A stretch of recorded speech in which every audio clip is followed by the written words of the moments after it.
Selamat sejahtera, kami dari kumpulan 7 ingin membentangkan kajian kami yang bertajuk Kemiskinan Tersembunyi dalam Kalangan Pelajar FSSK di Unimas. Kemiskinan tersembunyi merujuk kepada keadaan pelajar yang menghadapi kesukaran keuangan, tetapi sukar dikenal pasti secara jelas. Faktor sosioekonomi dan kos sara hidup turut mempengaruhi kesejahteraan pelajar. Bagi pernyataan masalah, walaupun pelbagai bantuan disediakan, masih terdapat pelajar yang berdepan dengan ketidakjaminan keperluan asal seperti makanan, keuangan, dan pembelajaran. Selain itu, kajian berkaitan kemiskinan tersembunyi dalam konteks pelajar FSSK Unimas masih terhad. Oleh itu, kajian ini dijalankan untuk memahami bentuk, faktor, dan kesan kemiskinan tersembunyi dalam kalangan pelajar. Bagi menjawab persoalan kajian tersebut, terdapat 3 objektif utama.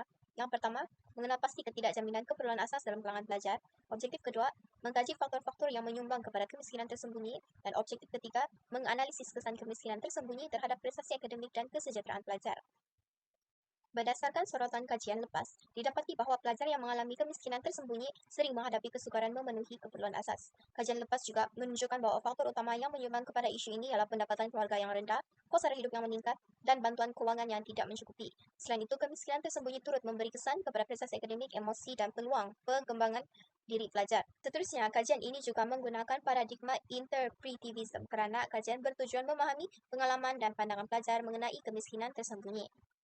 Bagi pendekatan kajian ini menggunakan pendekatan kualitatif bagi memperoleh pemahaman yang lebih mendalam terhadap isu yang dikaji. Populasi kajian terdiri daripada pelajar FSSK Unimas. Sampel kajian melibatkan 5 orang pelajar tahun 2 program Hubungan Industri dan Pekerjaan.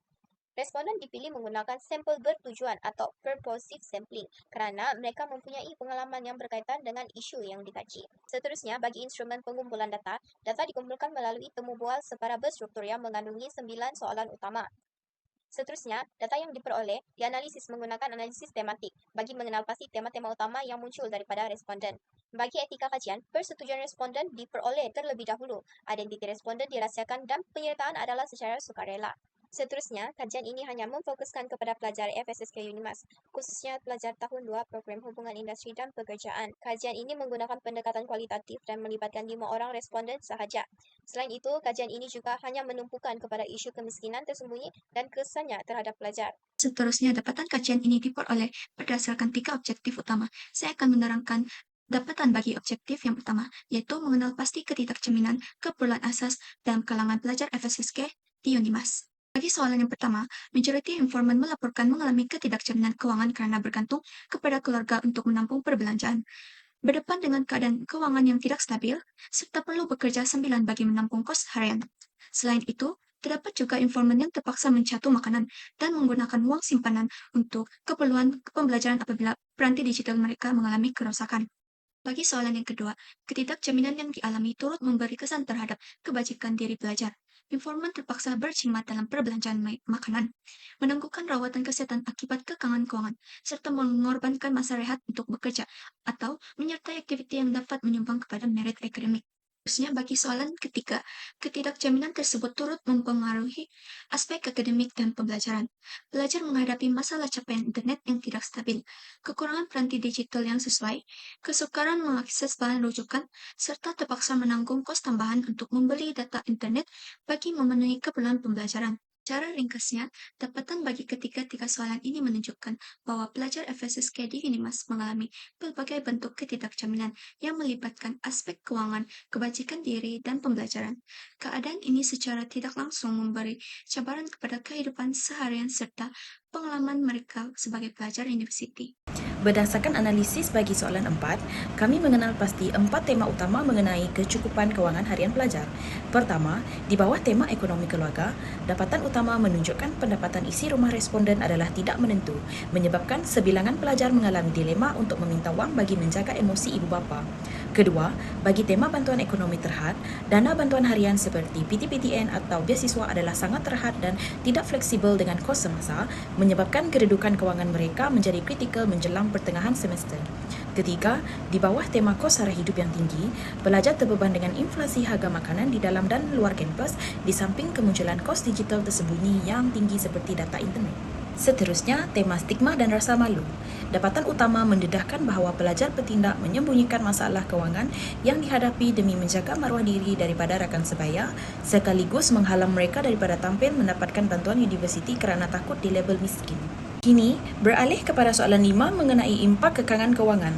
Terdapat 4 tema kritikal yang ditemui. Pertama, Tema gangguan akademik, di mana tekanan memikirkan kelangsungan hidup secara langsung mengganggu fokus, konsentrasi dan kognitif pelajar semasa kuliah. Kedua, tema kehilangan peluang pembangunan.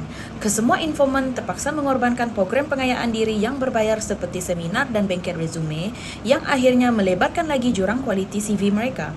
Ketiga, tema mekanisme daya tahan, iaitu cara pelajar kop atau bertahan dengan mengadaptasi survival fizikal yang ekstrim seperti mencatu makanan 1 hingga 2 kali sehari dan berjalan kaki ke kuliah demi menjimatkan kos. Akhir sekali, di bawah soalan 5 juga, kami menemui tema tekanan emosi dan mental. Dapatan utama menunjukkan pelajar mengalami ketidakstabilan emosi yang teruk atau emotional roller coaster disebabkan konflik pilihan harian antara makanan dan akademik serta kemunculan simptom psikologi kronik seperti murung, gelisah dan anxiety pada setiap akhir bulan. Seterusnya ialah soalan 6. Mengapa setengah pelajar yang mengalami kesukaran keuangan enggan mendapat bantuan? Terdapat dua tema yang ada pada soalan ini, yaitu kelemahan sokongan institusi. Dari hasil dapatan temu buah yang telah dijalankan, pelajar berasa proses pemohonan terlalu rumit dan memerlukan banyak dokumen sokongan. Pelajar juga hilang motivasi untuk memohon bantuan tersebut. Responden B menyatakan bahawa proses bantuan yang merumitkan bagi setengah pelajar. Yang kedua ialah stigma sosial dan rasa malu. Daripada hasil dapatan kajian, pelajar takut dipandang rendah, malu, berkongsi masalah serta tidak mahu membeban orang yang sekeliling mereka. Responden A dan C menyatakan bahawa segan dan malu, takut orang tahu kita susah. Soalan yang ketujuh ialah sejauh manakah tekanan keuangan mempengaruhi tumpuannya dan prestasi akademik. Terdapat 3 tema yang ada pada soalan ini, iaitu prestasi akademik dan emosi. Daripada hasil dapatan temu buah yang telah dijalankan, pelajar menyatakan bahawa suka menumpu perhatian dalam kelas dan sentiasa memikirkan masalah keuangan. Responden A menyatakan suka fokus tetapi masih cuba mengawal prestasi akademik. Yang kedua ialah tekanan mental dan emosi. Kebimbangan berterusan mengenai keuangan bagi setengah pelajar dan sukar fokus semasa kuliah dijalankan. Responden B menyatakan bahawa overthinking tentang duit menyebabkan sukar fokus dalam kelas. Yang ketiga ialah keperluan asas dan kehadiran ke kelas. Daripada hasil dapatan yang telah dijalankan ialah kesukaran membeli makanan dan tidak mampu menanggung kos pengangkutan daripada setengah pelajar. Responden D menyatakan bahawa tiada duit untuk minyak dan makanan. Selamat sejahtera. Untuk bahagian ini, saya akan membentangkan dapatan kajian bagi objektif ketiga, iaitu menganalisis kesan kemiskinan tersembunyi terhadap prestasi akademik dan kesejahteraan pelajar. Dapatan ini adalah berdasarkan temu bual bersama informan yang telah terlibat dalam kajian ini. Berdasarkan soalan 8 yang menumpukan kepada kesan keadaan kewangan terhadap kesihatan mental dan emosi pelajar, terdapat 4 tema utama yang telah dikenal pasti. Pertama, tekanan emosi dan psikologi, di mana majoriti informan telah mengalami stres, kerisauan dan gangguan emosi akibat kebimbangan terhadap kewangan. Kedua, ketakutan membebankan keluarga. Informan berasa bimbang menjadi beban kewangan kepada keluarga sepanjang tempoh pengajian mereka. Ketiga, kemerosotan keyakinan diri apabila pelajar sering membandingkan diri dengan rakan lain sehingga menimbulkan perasaan rendah diri. Walau bagaimanapun, terdapat juga tema mekanisme daya tindak di mana sebahagian pelajar cuba mengurus kewangan secara lebih sistematik melalui perancangan bajet dan mendapatkan nasihat daripada ahli keluarga. Seterusnya, berdasarkan soalan 9 yang melihat kesan kekurangan kewangan terhadap kehidupan pelajar secara keseluruhan, terdapat 3 tema utama yang telah dikenal pasti. Pertama, keterbatasan peluang pelibatan diri. Kekurangan kewangan telah menyebabkan pelajar tidak dapat menyertai program, aktiviti dan peluang pembangunan kemahiran yang memerlukan kos tambahan. Kedua, jurang pembangunan diri dan sosial di mana pelajar merasakan mereka ketinggalan berbanding rakan yang lain dari segi pengalaman, pembinaan resume dan jaringan sosial. Ketiga, pembentukan resiliensi diri. Walaupun berdepan cabaran kewangan, terdapat pelajar yang melihat pengalaman tersebut sebagai peluang untuk menjadi lebih berdikari, berdisiplin dan berhemah dalam mengurus kewangan. Kesimpulannya, kemiskinan tersembunyi masih menjadi cabaran dalam kalangan pelajar FSSK di Unimas dan memberi kesan terhadap keperluan asas, prestasi akademik, serta kesejahteraan pelajar. Oleh itu, sokongan yang lebih menyeluruh daripada universiti dan pihak berkaitan diperlukan bagi membantu pelajar yang terjejas.